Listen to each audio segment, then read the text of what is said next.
இந்த பிரச்சனையில் மொத்தம் 3 பேர்னு எடுத்துக்கிட்டால் முதல்ல வந்து என்னுடைய அன்பு நண்பர் விஜய், அவருடைய வளர்ச்சியை பார்த்து நான் ரொம்ப சந்தோஷப்படுற ஒரு நண்பர். 2வது இடத்துல அவருடைய மனைவி இருப்பாங்க.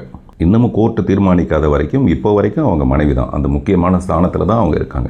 ஸோ இந்த 3வது மனுஷியை பற்றி நான் பேச வேண்டிய அவசியம் இல்லை. ஆனால் நான் சொன்னது 3வது மனுஷியை பற்றி. அவங்கள வீட்டில் இருந்திருக்கலாம். ஆனால் இது எல்லாமே பெண்களுக்கு எதிரான ஒரு விஷயம். பெண்கள் எல்லாமே வீட்டுக்குள்ளேயே இருங்க அப்படின்னு சொன்ன மாதிரி ஒரு கருத்து வந்து நிறைய பேர் அதை பதிவு செஞ்சதுக்கப்புறம் எனக்கு ஒரு கஷ்டம் வந்துருச்சு.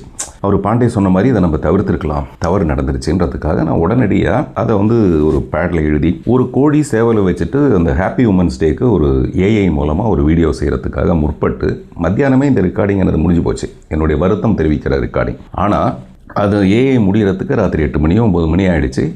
இதெல்லாம் நான் பதிவு பண்ணி போடும்போது பை த டைம் எனக்கு அந்த ட்வீட் ஒன்று வருது. அந்த ட்வீட்டில் வந்து ஆர்கனைசர்ஸ் வந்து சொன்னாங்க, எனக்கு இந்த மாதிரி இவரே விரும்பி அந்த ஃபோட்டோவை போட சொல்லி